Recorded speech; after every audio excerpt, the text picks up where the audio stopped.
রাজধানী ঢাকার মতিঝিলে ইসলামী ব্যাংক টাওয়ারের সামনে গ্রাহকদের সঙ্গে পুলিশের সংঘর্ষের ঘটনা ঘটেছে। এতে আহত হয়েছেন অন্তত ৩০ জন। এদের মধ্যে ৩ জনকে গুরুতর অবস্থায় হাসপাতালে ভর্তি করা হয়েছে বলে দাবি গ্রাহকদের। মূলত ইসলামী ব্যাংকের চেয়ারম্যানের পদত্যাগের দাবিতে তারা শান্তিপূর্ণ বিক্ষোভ কর্মসূচি পালনের সময় এই ঘটনা ঘটে। বিস্তারিত জানাতে আমাদের সঙ্গে সরাসরি যুক্ত হচ্ছেন সহকর্মী আরিফুল ইসলাম। আরিফ, আমরা তো জানতে পেরেছি যে সংঘাত চলছে, পরিস্থিতি এখন কি সেখানকার, আমাদের জানাবেন বিস্তারিত। এখন যে ঘটনা, সংঘর্ষের ঘটনার পরপর কিন্তু কিছুটা থমথমে অবস্থা বিরাজ করছে। ঠিক এই ব্যাংক ভবন মতিঝিলের ঠিক সামনে আমি দাঁড়িয়ে আছি। এখন দেখতে পাচ্ছেন পুরো জায়গাটি জুড়ে কিন্তু নিয়ন্ত্রণে নিয়ে এসেছে আইনশৃঙ্খলা বাহিনী এবং কি গ্রাহকরাও উপস্থিত আছেন। যে গ্রাহকরা সকালবেলা ঠিক 9:30 এই ইসলামী ব্যাংক ভবনের বা ইসলামী ব্যাংকের যে চেয়ারম্যান, সেই চেয়ারম্যানের পদত্যাগের দাবিতে তারা শান্তিপূর্ণভাবে কর্মসূচি তারা পালন করে যাচ্ছেন এবং কি পরবর্তীতে আইনশৃঙ্খলা বাহিনী এই ব্যাংকের সামনে এসে তাদেরকে সরে যেতে বলছিলেন, কিন্তু তারা সরে যাননি বিধায় তারা টিয়ার শেল এবং কি গ্রেনেড, টিয়ার শেল এবং কি সাউন্ড গ্রেনেড সহ জলকামান সহ তারা কিন্তু সেটা ব্যবহার করে থাকেন এই পরিবেশ স্বাভাবিক করতে। এটা হচ্ছে পুলিশের দাবি বা পুলিশ আমাদেরকে যে তথ্য দিয়েছে সেটাই আসলে জানার চেষ্টা করলাম। এছাড়াও পাশাপাশি আমি যদি একটু বলতে চাই যে গ্রাহকদের কাছে আমরা গিয়েছি, গ্রাহকরাও কিন্তু জানিয়েছে তাদের যে চেয়ারম্যান রয়েছেন সেই চেয়ারম্যান হচ্ছে 5 তারিখের পর তাকে চাকরিচ্যুত করা হয়েছিল। এর পরবর্তীতে আবার তাকে কিন্তু এই চেয়ারম্যান পদে বসানো হয়েছে, যাতে করে তারা বরাবরই বলছেন যে এই চেয়ারম্যানের অধীনে তাদের যে আমানত, ব্যাংকে গচ্ছিত যে আমানত, সেই আমানত ঝুঁকিতে রয়েছে। এমনকি যারা দেশের বাইরে থাকেন, প্রবাসী যারা আছেন, রেমিনেন্স যোদ্ধা যারা আছেন, তাদের অর্থ কিন্তু ঝুঁকিতে পড়ছে। এই বিষয়টা কিন্তু তারা তুলে ধরছেন। সেই প্রেক্ষিতে এই চেয়ারম্যানের দাবি না হওয়া পর্যন্ত তারা এই রাস্তা থেকে সরে যাবেন না, সেই বিষয়গুলো বলছেন।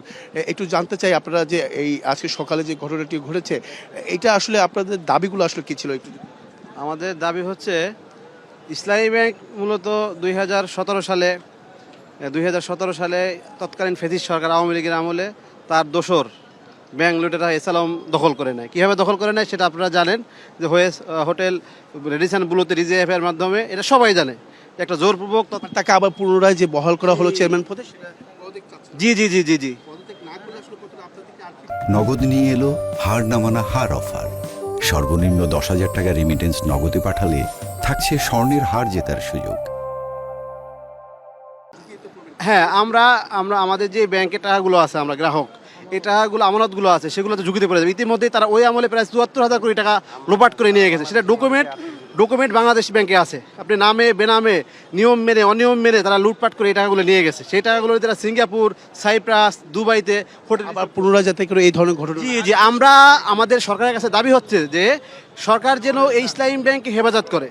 কিভাবে করবে? এই ব্যাংক যাদের হাতে তৈরি হয়েছে, যারা এই ব্যাংককে প্রতিষ্ঠা করছে, যারা এই ব্যাংকটাকে বাংলাদেশের শ্রেষ্ঠ ব্যাংকে রূপান্তর করছে, যারা এই ব্যাংকটাকে পৃথিবীর বুকে বড় ব্যাংক করছে, তাদের হাত দিয়ে এই জন্য ব্যাংকটা চলে।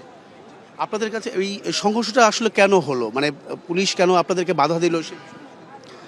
জি, আপনারা জানেন যে 2010 সালে প্রথম আলো আজকের ঘটনা একটু তুলে ধরুন। আজকের ঘটনা মূলত আমরা আসছি যে আমরা এই জনাব খুরশিদ আলম যেন অফিস করতে না পারে। আমরা এই দুর্নীতিবাজ আমরা চেয়ারম্যানকে মানি না, কারণ আমরা প্রায় 2 কোটি গ্রাহকের যে আমানত, এই আমানত যাতে আবার লুটপাট করতে না পারে, মূলত এই জন্য আমরা আসছিলাম। পুলিশ কেন বাধা দেয়? কিন্তু আমরা তো এখানে সরকারের পতন ঘটানোর জন্য আসি নাই, কিন্তু পুলিশ অতি উৎসাহী হয়ে, আমরা বলবো সবাই না, গুটি কয়েক ভাই অতি উৎসাহী হয়ে আমাদের উপর আক্রমণ করছে। অযাচিত সাউন্ড গ্রেনেড, টিয়ার সেল এবং লাঠিচার্জ। আমাদের প্রায় 300 থেকে 400 গ্রাহক আহত হয়েছে এবং বিভিন্ন হসপিটালে তারা চিকিৎসাধীন রয়েছে। আমরা আসলে এর তীব্র নিন্দা জানাচ্ছি। আপনার পরবর্তী কর্মসূচি কী থাকে? পরবর্তীতে আজকে আমরা ওখানে অবস্থান নিয়েছি।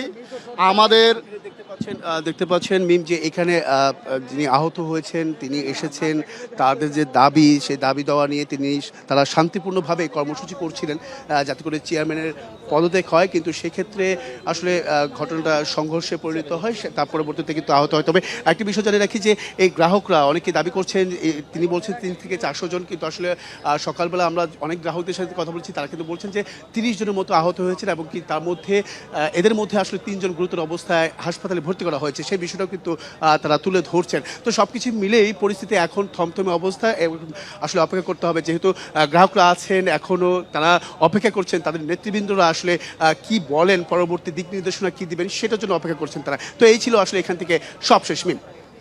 আরিফ, আপনাকে ধন্যবাদ।